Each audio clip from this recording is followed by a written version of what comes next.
Hello, hello. Welcome to Tending to Your Heart, week 5, I believe, journaling for renewal in 2025.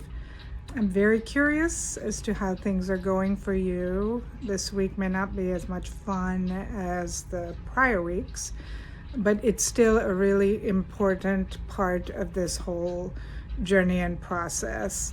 This week, I've really asked you to look at some of your hesitations or some of the things that keep you stuck or blocked or prevent you from really fully dreaming and imagining. Because so early on in childhood, we are taught to play small. We get messages, very early messages, that encourage us to adapt to things and circumstances, and parental messages and messages from peers and schools and society, and we adapt the only way we know how. So in childhood, we create these very ingenious ways of coping, some of which are I'm not worthy, be more responsible, don't make waves. They are kind of ingenious. Think about it. Your 5 or 6-year-old self creates these ways to help you survive and thrive, and some folks do well and some folks don't. But we create these belief systems early on and bring them into adulthood with us, and then they don't quite work in adulthood because in childhood you were dependent, and as an adult you are independent and perfectly capable of making solid choices for yourself. So, you can spend many years in therapy processing all this, but I have thrown some prompts out for you to look at and process and gently just consider. You don't have to figure everything out right now, but as we move to week 9, if you could really sort through some of the things that have consistently kept you stuck. Let's say in years past you've set some goals for yourself and you do well, and then you hit a wall and everything falls by the wayside. Lord knows I've done that.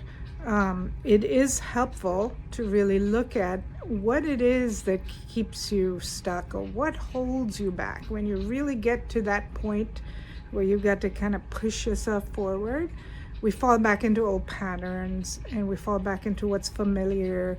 And even though these belief systems may not be helpful, they're comfortable and they're familiar. And so that's what we go to. This week's prompts are really just about helping you look at that, not asking you to make any big changes or anything, but just awareness is really, really important. And also pay attention to all the emotion that comes up as you answer some of these prompts. Be gentle with yourself, set your timers, still do everything you need to do to help keep yourself feeling safe. If you took nothing from this entire series, figuring out how to help you stay safe and feel safe is what is of paramount importance. And then I've also tossed in dreams, because dreams are really, really your unconscious speaking to you. And I know many of you have said, oh, I don't dream at all. Everyone dreams. It's a question of whether you really remember them or not. So if you can, literally just roll over, grab a pen and paper, and just with your eyes closed, write out whatever comes up. Because very often once you get up, you lose the dream. And then just pay attention. You don't have to go to do any big dream analysis, but you will see some themes emerging again.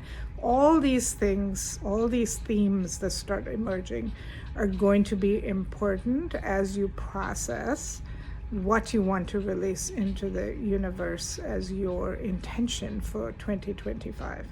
So there is a slight method to this madness. If you are unable to capture your dreams, it's not a big deal either. So just, again, try it. Do what feels right. Do what feels safe. Do what feels comfortable. And go from there. All right? I will see you on the other side. Take care.